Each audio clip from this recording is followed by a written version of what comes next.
Messages are important, but they only make sense in the context of story.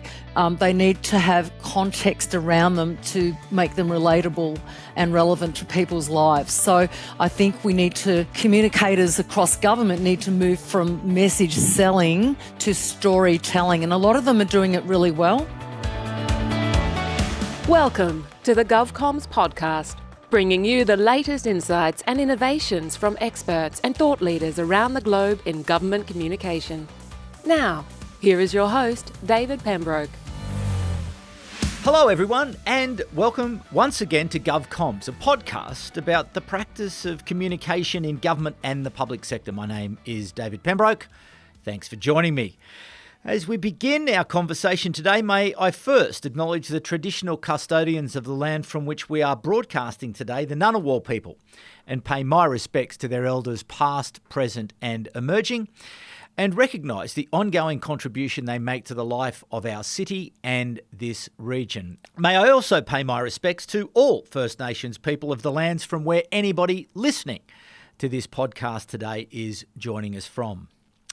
So as days pass and change continues, I think that's a diplomatic way of putting it, our focus at GovComms, as always, continues to be on how government and public sector leaders can better explain policy, program, services and regulations as technology continues to transform the information habits of citizens.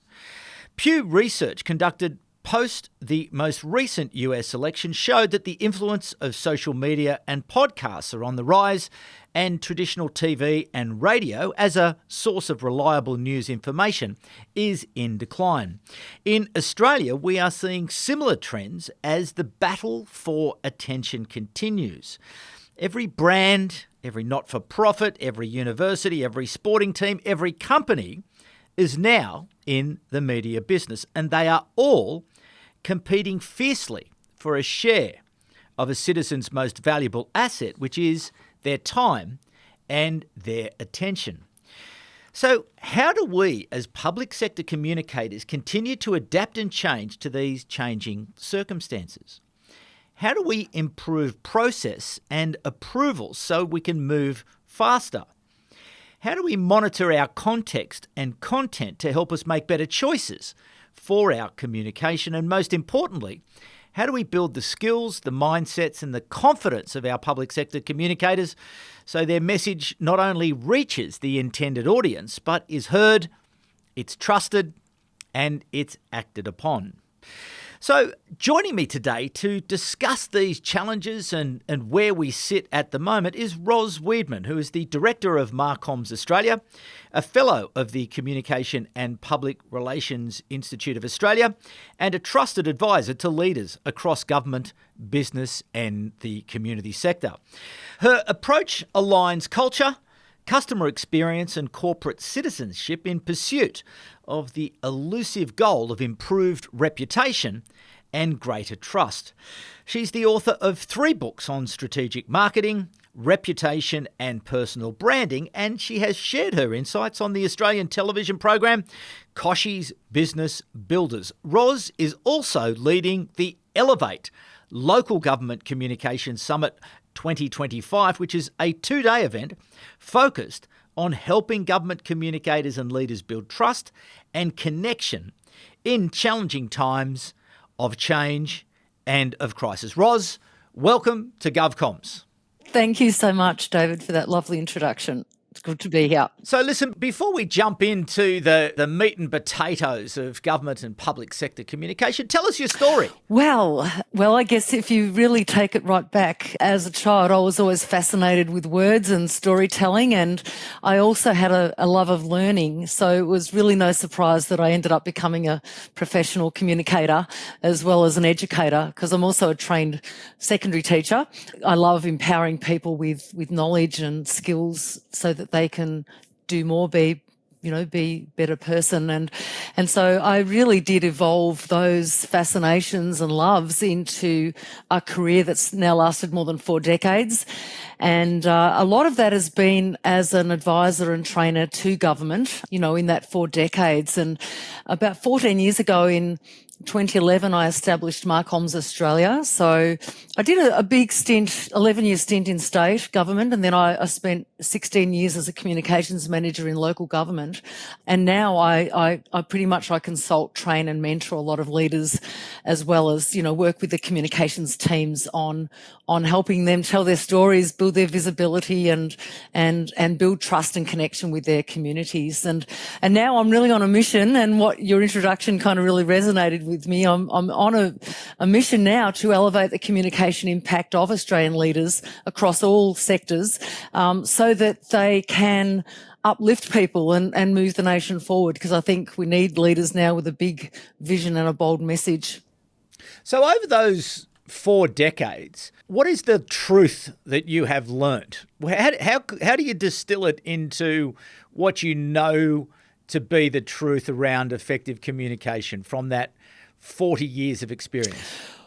Well, the truth is, there's a lot of truths, I guess, in terms of universality of truth around communication. But one of them is that it's about authenticity and genuineness of communication, and around creating genuine two-way dialogue. I think a lot of what I've seen through those years is a lot of one-way communication where the message was pushed out. It was all about more informing, whereas now it's more about illuminating as well as inspiring. So I think that's been one of the biggest things I've seen that's a shift.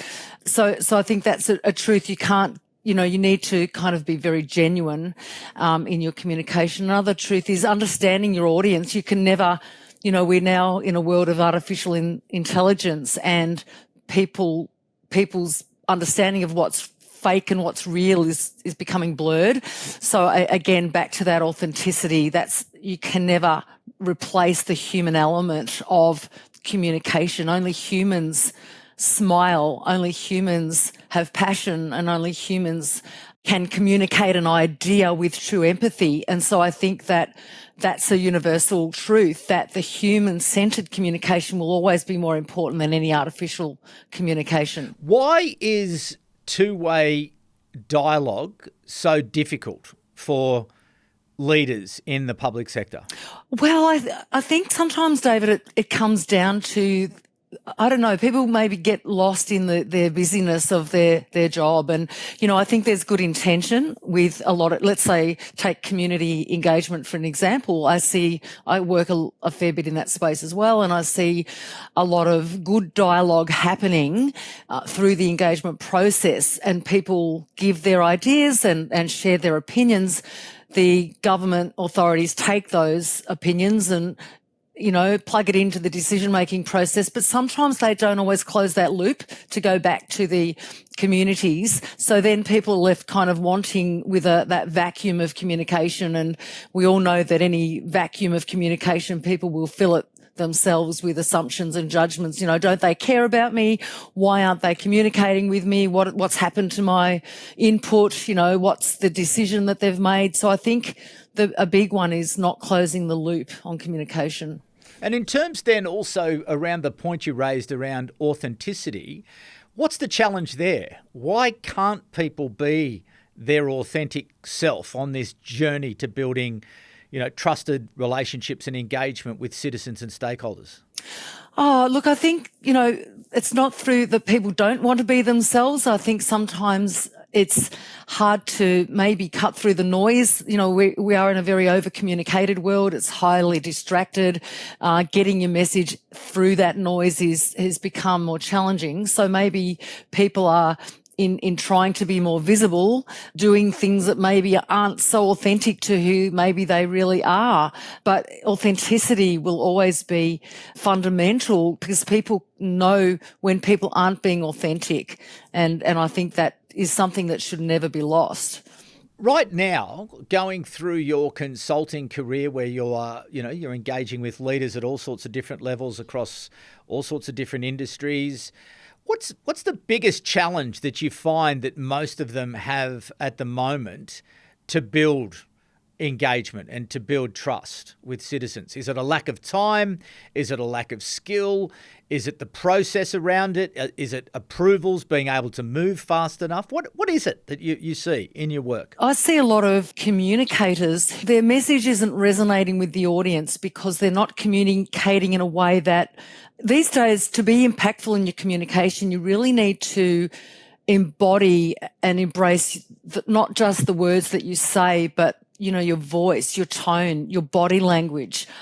It all goes into the message and the way that's received by the audience. So I think one of the fundamental issues is that people, yes, they may not have those skills. Sometimes they may not have the confidence to put themselves out there as a leader.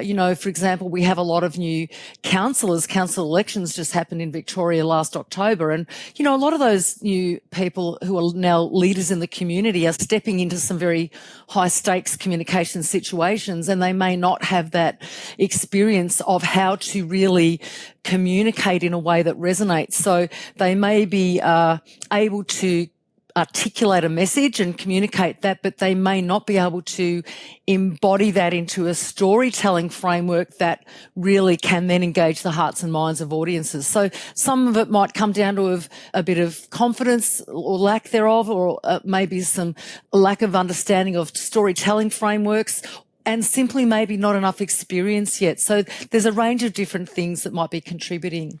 And what's your views or your assessment on probably the other end of it, which is the citizen-enabled part of the communication compact, where every citizen now has a supercomputer that they carry in their pockets or their purse. They're able to express views. The quality of some of that communication is often challenged. What works in a lot of those environments is aggression, it's harsh opinion. How do you prepare communicators to communicate in what is often quite a hostile environment that is really the place where particularly a lot of public discourse takes place around issues that mean a lot to a lot of people? I think the first thing is it all comes back to understanding your audience. And I think sometimes people are focused on the message that they want to get across without having done an analysis of who in fact their audience is. And, when you understand and break down the psychographics of your audience and really understand what they value in life and what they believe in, what are their fears, what are their hopes, what are their dreams, what are their aspirations, what is their common language, what do they know, what do they not know about the issue you're about to speak about. So I think it always comes back to that first, understanding the audience, and then understanding the intention. What is the purpose of your communication? It's not just about blurting out a message, but what is the desired outcome that you want? So understanding intention, and then, crafting your message in a way that's going to be palatable to those audiences. But then when you're in that thick of it and with that myriad of stakeholder viewpoints that you're having to grapple with, it's about listening. It's not necessarily about doing all the communicating, it's about active listening. And then you can understand the varying perspectives that people have, and that then you can, because I really do believe it's about partnership, and that's what, really genuine two-way dialogue's all about. It's about seeing stakeholders as partners, not just about, ticking the checkbox that, oh, yes, we've communicated, now we can move on to the next thing. What advice do you give people, particularly people who are moving into the public sphere for the first time, about growing a thick skin and having a thick skin? How do you help people through what can be, fairly hostile lands? Well, having a thick skin is I think important, because it is a dynamic, and it's a complex, and it's an ever evolving landscape, and it's not all fairies and Tinkerbells, is it? So you need to understand that environment before you put yourself into it. But I don't know, when I'm preparing people, it's coming back to those basics. The environment is ever changing, and all you can do is control yourself, how you show up. So it's not always about what you say, it's also about how you say it. And so preparation is key. And I think that the good communicators across the world and the most impactful communicators of our time have worked hard at it. They've not taken anything for granted. They've worked hard at understanding their audiences and understanding their message and practicing and then showing up to the best possible way for the environment that is ever evolving and changing. Now, you are organising the Elevate Local Government Communications Summit 2025. So congratulations on taking the initiative to put that together, because anyone who's ever been involved in organising an event understands, it's a vast undertaking. So well done, you. Thank you. Take me to the end of the conference. What are you hoping to leave people with? What are you hoping that people will be able to walk away from the Elevate conference and feel that they are better equipped to do? So that goes to the heart of the conference theme, as you talked about earlier, David, being how to build trust and connection in times of change and crisis. And so I've curated a stellar lineup of speakers who are going to speak across different topics, but linking into that theme. So at the end of the summit, what I would hope is that the delegates have, heard some really profound wisdom from people who are expert in various topics like governance or community engagement or crisis communication or artificial intelligence or issues management, across a broad spectrum of areas. And so that, sometimes people, communicators and leaders, they're busy doing their job every day. And so I've tried to bring together a summit that gives a good cross-section of experts who are experts in their field, but also key leaders and communicators that work within the sector, so that they can share their experiences and insights from fascinating case studies. And then the gift is the wisdom and the insights that people take away, and hopefully they're inspired to put those into action. Can you give us a bit of a preview of who might be some of the speakers and what people are going to learn from those speakers? Sure. Well, I'm speaking. Good. So just so you know, Excellent. Day 1 is targeted to communication professionals, and Day 2 is targeted at CEOs, mayors, councillors, other key leaders. But, you can attend both. It really doesn't matter. But I'm focusing on storytelling and how to really embrace storytelling to build trust and connection. I have David Hawkins from SOCOM, and David is, he's literally one of Australia's gurus of crisis communications, and in fact he's one of only a few Australians who's won the International Association of Business Communicators Golden Quill Award for his work in crisis communication. I've got Jim Stewart. He's a pioneer of digital communication and also expert in artificial intelligence. Max Hardy, he's a founder of, the Australasian chapter of the International Association of Public Participation.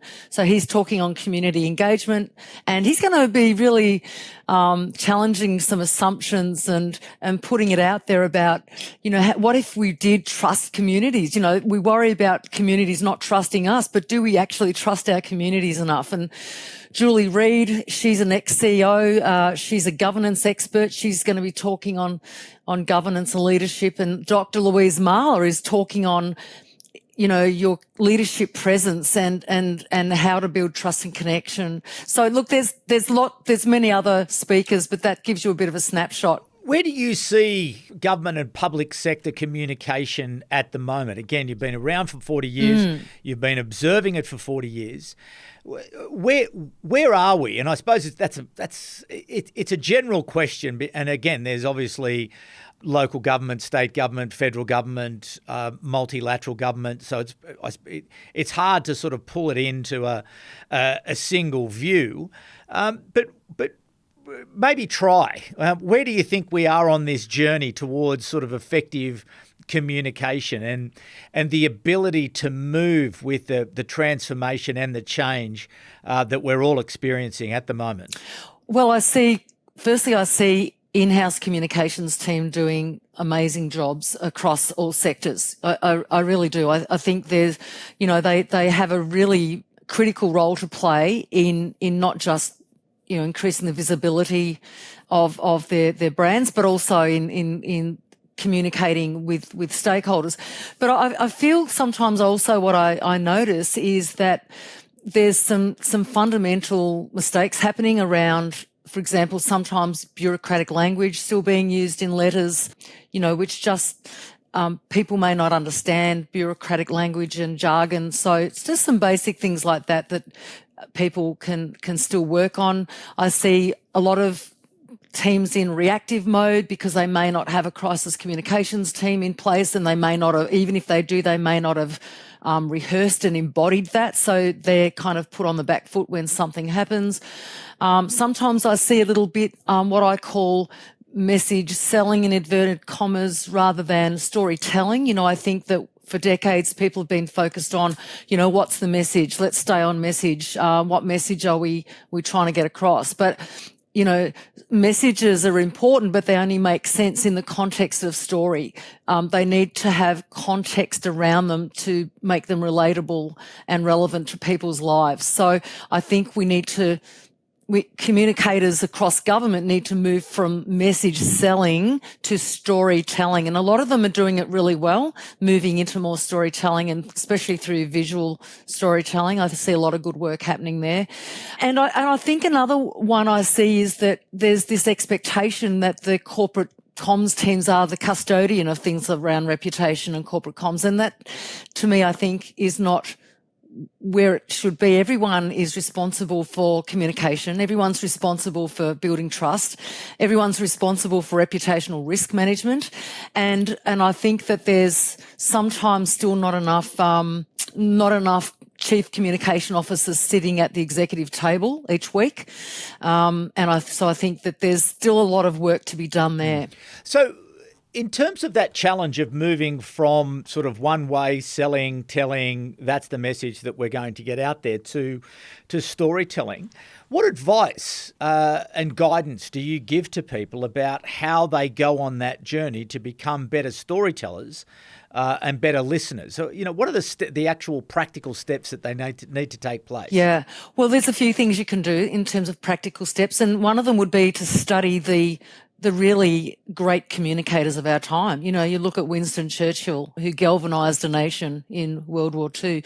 You look at Dr. Martin Luther King Jr., who galvanised a whole generation around his I Have a Dream speech. And, these impactful communicators, or even Oprah Winfrey, people today, that they use storytelling frameworks. They embody Aristotle's formula for persuasion. They embody ethos, logos and pathos. They have logical reasoning, the logic. They also have empathy and emotion, and they also have that ethics, which is that kind of character and credibility. So they understand what makes a good story.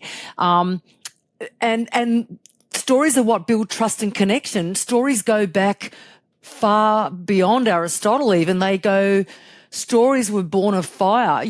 Hundreds of thousands of years ago, people sat around fire and told stories. That's how people evolved. That's how traditions and cultures were passed on. And so, storytelling is as old as humanity, but I think we've lost sight of some of it. And so it's really about learning some of the storytelling frameworks, following, you look at the way movies and books follow the hero's journey, for example. There are some classic storytelling frameworks that people can learn that can help them in their storytelling in government communication. And with that, where do you see the barriers to storytelling? What's stopping that taking place at the moment? Oh, barriers. Well, sometimes it's just we keep doing what we've always done. We get involved in the busyness of the tasks that come to us each day, and so we bump out a media release and we work out what the message is, but maybe we don't. Maybe not enough time is given. I'm not quite sure. I think that it's certainly something I work with my clients. We always work on, well, what is the story?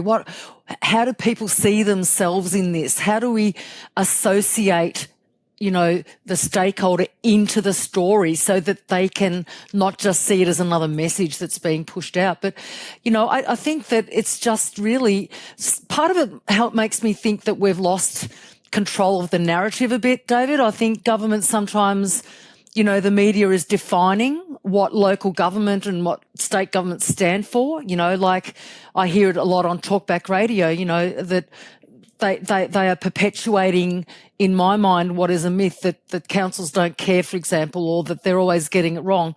They get, like all industries, they don't always get it right. But I think there's some kind of myth that's often perpetuated, that's drummed up a lot. And so to that extent, I think sometimes we've lost control of the narrative and we need to take that control back.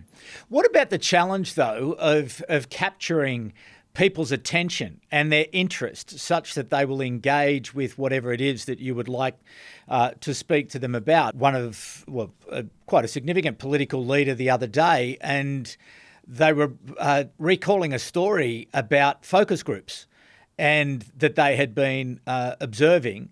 And the focus groups just showed that there is just such a lack of interest, a lack of connection around what certainly the political leadership would think that these are issues that we're talking about a lot, but people are not necessarily paying as much attention as perhaps they once did.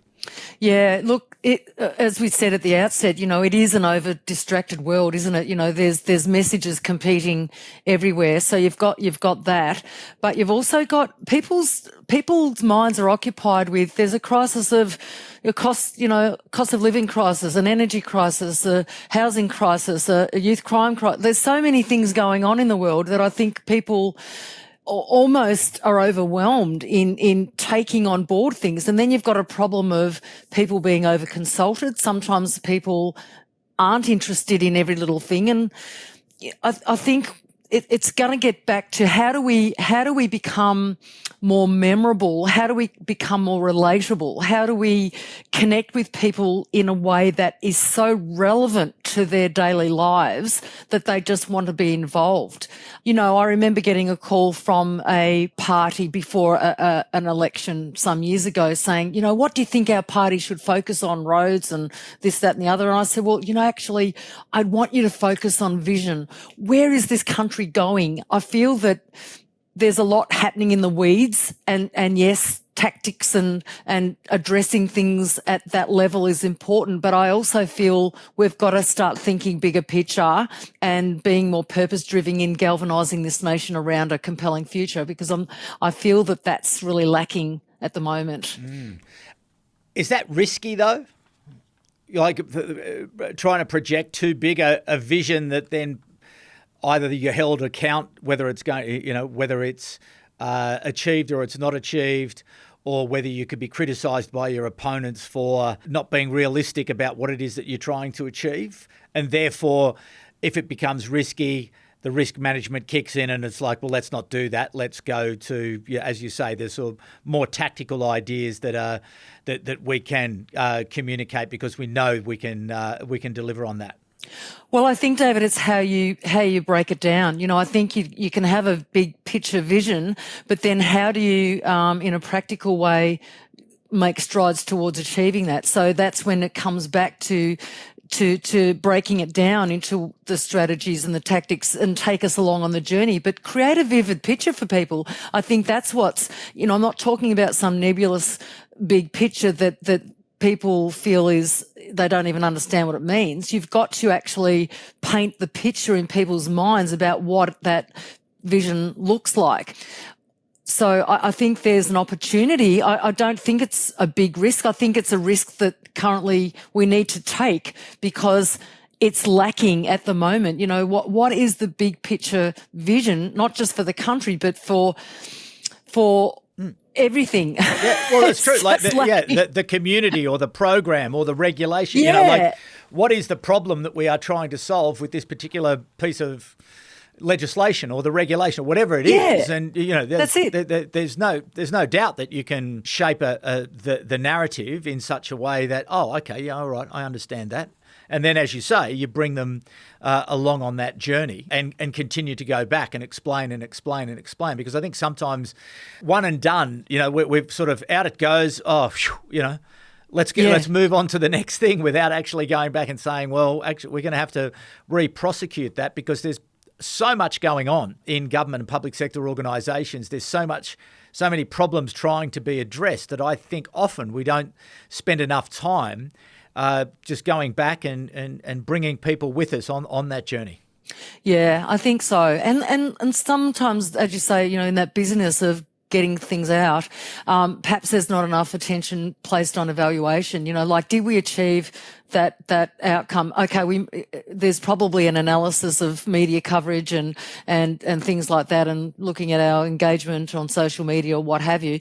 But what have been the results and outcomes in terms of the way we've improved people's lives? I mean, everyone's got to see themselves in the mission. What's the point of having, councils in Victoria now have to have a community vision, a 20-year community vision? Well, unless you can see yourself, how you're contributing towards that, can become a little bit nebulous, or it can come a little bit like, well, why do you have this document that just sits on the bookshelf and collects dust? I think in creating that vision and breaking it down to smaller missions that people see themselves on, then people can see themselves in that and the role they play that helps to leave that bigger picture legacy. So a final question around evaluation, because a number of our audience obviously very much focused on government communicators. They are busy. They never go to work thinking, oh, I've got nothing on today, because they've got so much to do. What's your advice around this evaluation piece, and how can they convince their leadership and also to give them the time to be able to evaluate so they can make better decisions into the future? And a second question on indulgence is really your advice to those internal communications teams about how best to equip themselves for what you see is coming into the future.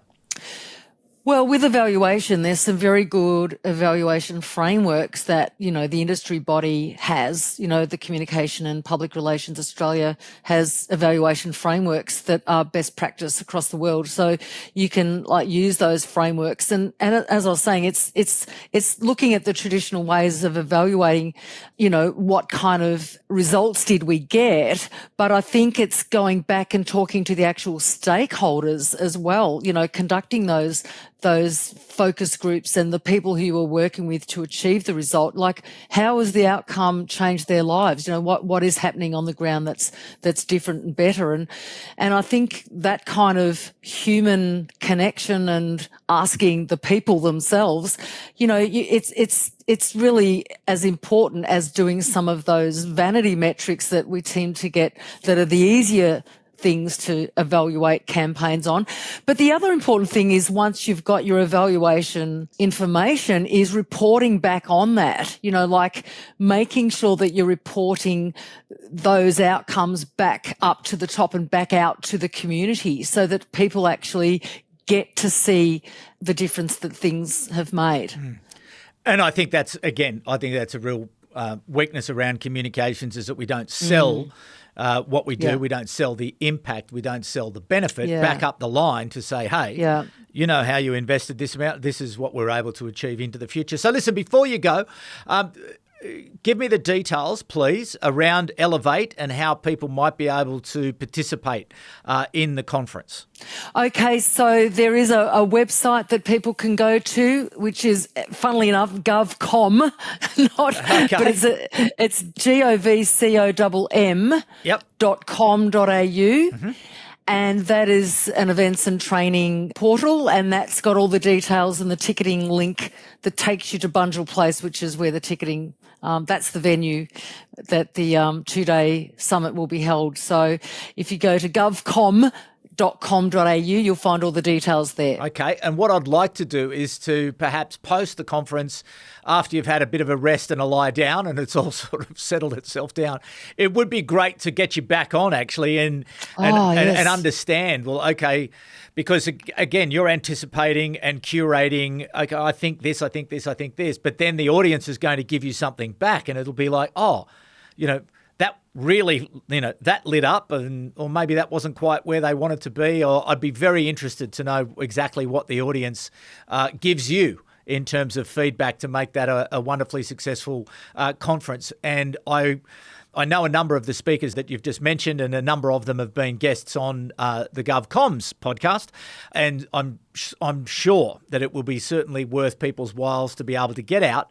But it's not just to listen to people, it's also to sit with your peers, to network, to have the cup of tea, to have the coffee, to find people just like you who have got just the same problems, because you'll learn from them as well as you'll learn from the speakers. So again, congratulations, Ros, on putting the conference together. We need more of them. And we need them more often because it is so important that we continue to talk about the function of communication in government and the public sector. So a big congratulations to you, and I do hope it goes very well. Thanks very much for coming on today. You're welcome, and thanks, David. Yeah, thank you very much, Ros, and thank you to the audience for coming back once again. If you could give us a rating or a review, it does help us to be found. Spotify, wherever it is that you listen to your podcast, a little bit of a rating or review does help the program because it does help us to be found. So please do that. Also stay up to date with the latest information from GovComms on LinkedIn. But again, we will continue to prosecute this case about the importance of communication in government and the public sector as it relates to the effective communication of policy, of program, of service, of regulation. It is never been more important that people understand the problems that government's trying to solve, what is being put in place, why it is happening, and what is the progress. And indeed, as Ros was saying, making sure from a public sector point of view, communicator point of view, that you are engaging with those audiences to understand what their views are, what their hopes are, what their dreams are, so you can incorporate that as part of your co-design to ensure that you are producing better solutions for citizens and stakeholders. But a big thanks to Ros and a big promotion again there for the Elevate conference. Go on and have a look and make sure you make the time to go. There's nothing better than getting out of the office for a couple of days and really drinking it in, because you'll come back and you'll be 5 times more effective than you would be if you didn't go to the conference. So a big thanks to Ros, a big thanks to you for coming back once again. We'll be back with another guest from the wonderful world of GovComms in a fortnight's time. But for the moment, my name is David Pembroke, and it's bye for now. You've been listening to the GovComms podcast. If you enjoyed this episode, be sure to rate and subscribe to stay up to date with our latest episodes.